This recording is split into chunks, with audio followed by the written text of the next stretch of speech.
Nesta segunda parte será abordado então o conteúdo sobre biópsia. A biópsia é um exame complementar muito utilizado na rotina do estomatologista, que visa então auxiliar, complementar os dados obtidos na anamnese e no exame físico para obtenção diagnóstica. O termo biópsia vem do grego, onde bio significa vida e ópsis, aparência, visão, ou seja, a tentativa de se identificar alterações nos tecidos vivos. Então, a biópsia é um procedimento muito utilizado na rotina diagnóstica, que consiste na remoção de um tecido vivo, passando pela sua análise macro e microscópica para complementar os dados clínicos no auxílio da obtenção do diagnóstico final. Então, o que nós podemos observar aqui, então, é um caso clínico onde o paciente apresenta uma lesão nodular de superfície lisa, bem delimitada, coloração semelhante à mucosa, situada na região de fundo de sulco inferior do lado esquerdo, próximo aos incisivos e canino, e foi realizada uma biópsia, nesse caso uma biópsia do tipo excisional, onde removeu-se toda a lesão, com o intuito de se examinar macro e microscopicamente e auxiliar no estabelecimento do diagnóstico definitivo. A biópsia, sempre que realizada, deve ser complementada com a avaliação microscópica da peça. Então, quando nós falamos biópsia, já significa que nós estamos diante da análise macroscópica e que será seguido, então, o exame histopatológico. Quando que a biópsia é indicada? Quando clinicamente eu não consigo estabelecer o diagnóstico da lesão, ter certeza de que lesão é essa que o paciente apresenta. Então, sempre que eu puder dar um diagnóstico clínico, eu não preciso fazer biópsia. Quando eu olho clinicamente uma lesão, examino, observo, descrevo e eu não tenho como ter certeza do diagnóstico, eu tenho que realizar a biópsia para apoiar o que eu estou vendo na clínica e estabelecer o diagnóstico definitivo. Devemos realizar biópsia sempre que nós tivermos a suspeita de uma neoplasia maligna. Devemos realizar biópsia quando o curso clínico da lesão diagnosticada clinicamente não está coerente com o que era esperado. Por exemplo, nós observamos uma lesão que parece clinicamente uma lesão ulcerada associada a trauma, então foi formulada uma hipótese de uma úlcera traumática, e nós sabemos que uma úlcera traumática, em questão de 15 dias, ela tem que ter regredido. O paciente retorna após esses 15 dias e a lesão não regrediu. Então, nesses casos onde o curso clínico da lesão é incoerente com o que nós tínhamos pensado previamente, com a hipótese inicial, faz com que a gente realmente tenha que realizar a biópsia. Também deve ser feita a biópsia, então, em lesões persistentes, e sempre o foco da biópsia é auxiliar no estabelecimento do diagnóstico definitivo. Nesses dois casos, nós normalmente não lançamos mão de biópsia, ou seja, o diagnóstico das alterações ele vem a partir da anamnese e do exame físico. No caso do tórus palatino, é uma alteração tecidual bastante comum, corriqueira e com aspecto clínico patognomônico de tórus, ou seja, a gente observa esse aumento de volume endurecido em palato, diagnóstico tórus palatino, principalmente quando a informação clínica do paciente é condizente com uma lesão de longa evolução e que muitas vezes o paciente, inclusive, desconhece. Nesse slide do lado esquerdo, nós também observamos que a mucosa palatina está avermelhada, assim como o slide do lado direito, que é o caso de um outro paciente. Em ambos os casos, o que nós observamos é que o paciente faz uso de uma prótese do lado esquerdo parcial removível e do lado direito uma prótese total removível, e embaixo dessa prótese, na mucosa da área chapeável da prótese, nós temos essa área avermelhada que é compatível com o quadro de candidíase atrófica crônica, então, ou estomatite protética. Nessas duas alterações, tanto no tórus como da candidíase, não se faz necessário a realização de biópsia. Quando muito, no caso de candidíase, a gente pode fazer uma citologia esfoliativa e tentar observar a presença do fungo na lesão. Outro quadro que também não se faz necessária a realização de biópsia é o quadro de candidíase pseudomembranosa. Então, nós observamos placas esbranquiçadas que cedem à raspagem. Depois que nós raspamos a área onde a placa branca estava aderida, ela fica avermelhada. Eventualmente, o paciente se queixa de alguma sensação de ardência ou queimação, mas um quadro bastante característico de candidíase pseudomembranosa. Portanto, não há necessidade de se fazer biópsia, visto que é uma alteração superficial, fúngica e que está descamando ali na região. Outra situação que não se faz necessária a realização de nenhum tipo de intervenção é a língua geográfica. Então, a língua geográfica, na verdade, ela é considerada um distúrbio de desenvolvimento, onde nós temos uma alteração da língua que se caracteriza por alteração ou depapilamento de várias regiões da língua e que mudam de lugar. O paciente pode relatar ardência, desconforto, mas essa língua geográfica tende a desaparecer e a retornar. Então, o nome também é glossite migratória benigna, porque ela muda de lugar e vai diminuindo e reaparecendo as lesões. Nesse caso, não se faz necessário nenhum tipo de biópsia, o diagnóstico é a partir de um bom exame clínico e da anamnese. Quando que a biópsia é contraindicada? Então, quando que nós não devemos realizar a biópsia? Como nós já comentamos, quando eu conseguir estabelecer o diagnóstico a partir do exame clínico. Então, em quadros de herpes, de candidíase e de afta, nós normalmente não precisamos realizar biópsia. O diagnóstico vem a partir do exame clínico. Nós também não devemos realizar biópsia quando o paciente não tem condições sistêmicas de realizar um procedimento cirúrgico. Então, pacientes hipertensos graves, diabéticos não controlados, pacientes em uso de medicações anticoagulantes e que nós não temos condições de realizar a biópsia. Um cuidado que nós devemos ter é com as lesões vasculares. A gente não quer dizer que nós não possamos realizar biópsia em lesões vasculares. Lesões vasculares bem delimitadas, pode ser feito sim o procedimento de biópsia. Entretanto, nós temos que ter muito cuidado com as lesões escuras vasculares, muito extensas, porque às vezes, no momento em que nós fizermos a abordagem cirúrgica, nós vamos ter dificuldade de controlar esse sangramento. Aqui nós podemos observar dois quadros diferentes de lesões vasculares. Na foto da esquerda, uma lesão vascular bem delimitada que pode ser removida com procedimento cirúrgico e muitas vezes também pode ser feita a biópsia.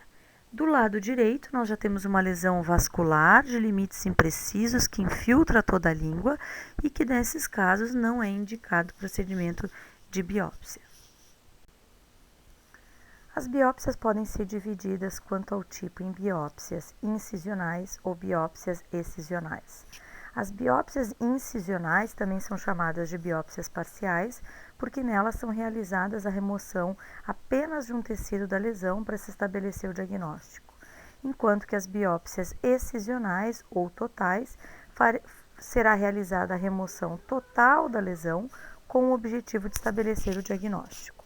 O que vai fazer com que o profissional escolha uma biópsia do tipo incisional ou do tipo excisional é a hipótese diagnóstica que foi formulada. Ou seja, dependendo do tipo de lesão, nós vamos formular uma hipótese ou hipóteses e vamos escolher o tipo de biópsia. Então, lesões de natureza benigna, lesões de natureza reacional, que tenham crescimento lento, que sejam únicas, a tendência é que seja escolhida a biópsia excisional. Lesões múltiplas, lesões de característica infecciosa, lesões com suspeita de malignidade, normalmente o que se faz é a biópsia incisional e nós vamos abordar isso mais para frente. Então, a biópsia incisional, como nós acabamos de comentar, é um tipo de biópsia onde nós vamos remover apenas uma parte do tecido para o exame histopatológico. Então, nós temos uma lesão geralmente grande ou múltiplas lesões, nós vamos escolher uma determinada área, remover um fragmento daquela área e vamos mandar para exame histopatológico. Então, normalmente, quando que nós optamos por uma biópsia incisional? Quando nós temos lesões extensas. Então, se nós queremos obter o diagnóstico, não tem por que tirar toda a lesão se ela é uma lesão extensa, a não ser que realmente nós já tenhamos um aspecto de benignidade aí estabelecido clinicamente. Então, geralmente, lesões extensas, lesões múltiplas ou lesões que nós tenhamos alguma suspeita de que seja um câncer, é mandatório ou é sugerido que se faça a biópsia do tipo incisional. Neste exemplo, nós temos o caso de um paciente que apresentava uma lesão nodular, composta por múltiplos pequenos nódulos que se estendiam da região de palato duro até palato mole, caminhando para a orofaringe. Clinicamente, a história é de que era uma lesão com mais de 6 meses de evolução, com discreta sintomatologia dolorosa. Pelos aspectos clínicos e relatados na anamnese, nossa hipótese diagnóstica foi de uma lesão de origem infecciosa. Nesse caso, por se tratar de uma lesão extensa e principalmente também por nós suspeitarmos de uma lesão infecciosa cujo tratamento não é cirúrgico, optou-se por realizar uma biópsia incisional. Aqui nós podemos observar que tem duas áreas de sutura. Na verdade, foi feita a remoção de um fragmento e nós estamos realizando a sutura de um lado e de outro desse fragmento que foi removido. No caso de lesões múltiplas, como nesse caso, onde nós temos múltiplas áreas esbranquiçadas, na mucosa jugal, na região gengival, e o paciente também apresentava lesões em língua, a hipótese diagnóstica foi de um líquen plano, que é uma doença autoimune, mas para estabelecer o diagnóstico, a biópsia se faz necessária. Nesse caso de lesões múltiplas, o objetivo é estabelecer o diagnóstico, nós vamos escolher uma dessas áreas, de preferência áreas de fácil cicatrização e de menor sintomatologia dolorosa pós-cirúrgica, como o caso nesse paciente seria a mucosa jugal. Outros quadros de pacientes que tenham lesões múltiplas, como nesse aqui, onde o paciente tinha lesões ulceradas na região gengival superior, na região gengival inferior, na região de fundo de sulco, as hipóteses diagnósticas eram de doenças autoimunes, como pênfigo, líquen, pemfigoide benigno de mucosa. Então, o que o profissional tem que fazer é escolher uma região, de preferência fugir das áreas ulceradas, daquela parte do centro da úlcera, para poder obter o diagnóstico de qual doença se trata, visto que o comportamento de cada uma delas é distinto. Outra situação onde nós temos uma lesão extensa e ainda temos a suspeita de que alguma dessas áreas já possa ter um câncer se desenvolvendo, a biópsia incisional, então, é sugerida nesses casos. Então, nesses casos de lesões brancas entremeadas com áreas vermelhas, sugere-se que a área mais avermelhada seja a área a ser biopsiada, porque usualmente essas áreas mais avermelhadas tendem a apresentar maior característica displásica histologicamente.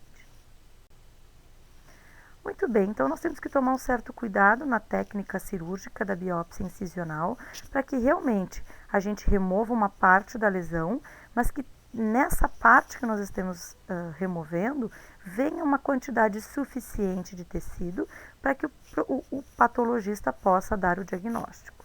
Então, as biópsias rasas são indesejáveis, ou seja, biópsias que são muito superficiais ou mesmo aquelas que são profundas, mas muito estreitas.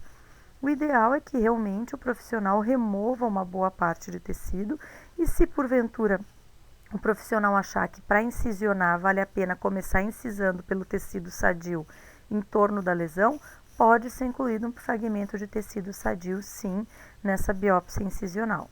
Veja, a inclusão do tecido sadio, ela não é para o patologista saber o que é o sadio e o que é o tecido alterado, porque o patologista tem por obrigação saber o que é um tecido normal daquela região.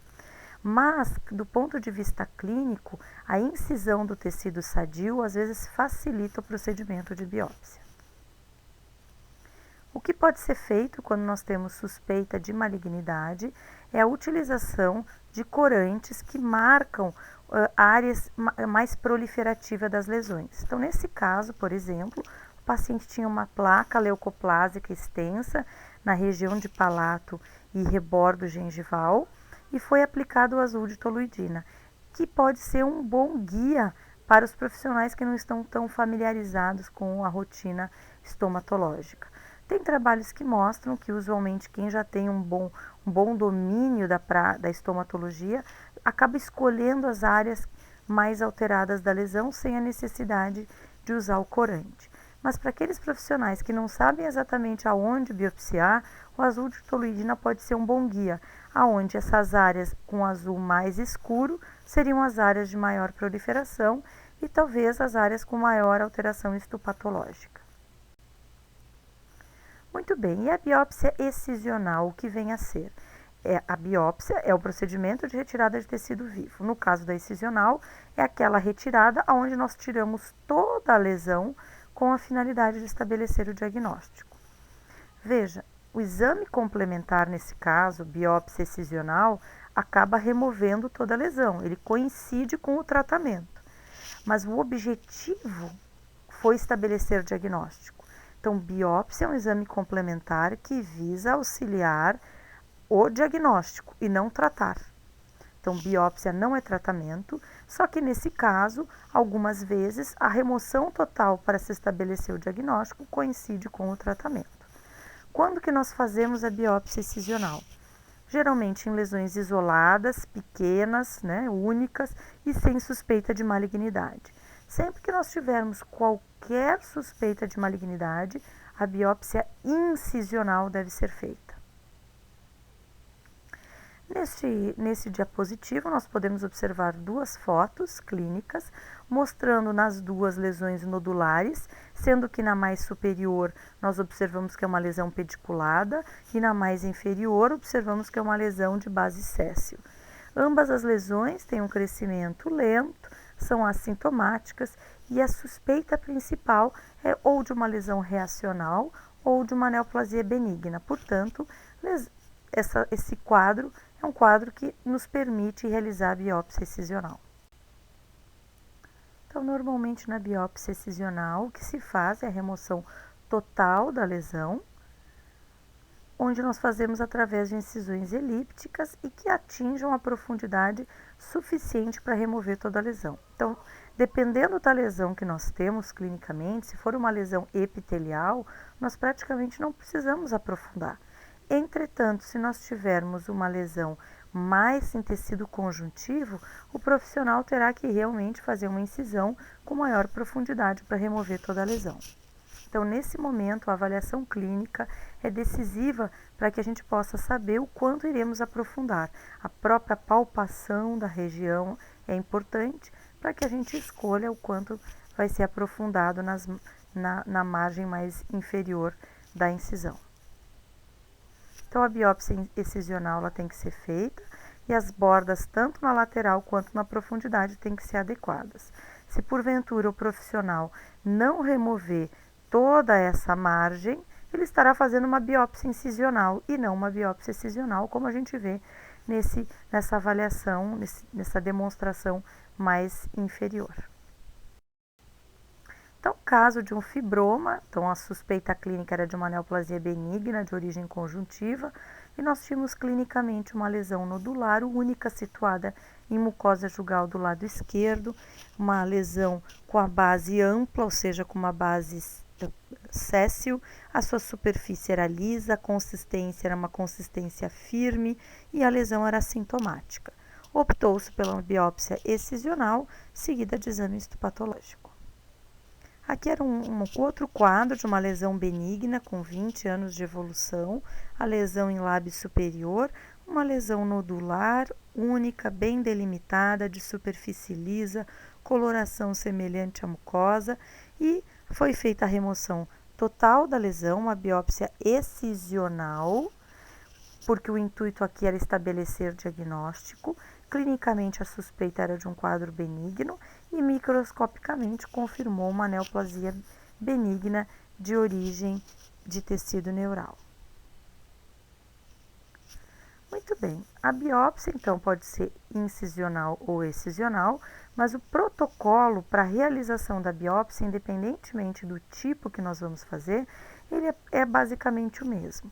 Então, normalmente o que se faz dentro da semiotécnica, dentro do processo diagnóstico, é inicialmente fazer toda a anamnese, o exame físico extra, o exame físico intrabucal. Encontrando uma lesão, nós vamos fazer a descrição dessa lesão no prontuário do paciente e vamos formular as hipóteses de diagnóstico. Depois disso, nós vamos determinar o tipo de biópsia, vamos escolher o material cirúrgico adequado, vamos pensar, no caso de uma biópsia incisional, qual a área que nós vamos estar biopsiando e, se for uma biópsia incisional, o quanto nós vamos dar ali de margem, realizar a técnica operatória em si e cuidar desse material. Então, a seguir, nós temos que realmente acondicionar bem esse material e nós vamos comentar logo mais nessa aula.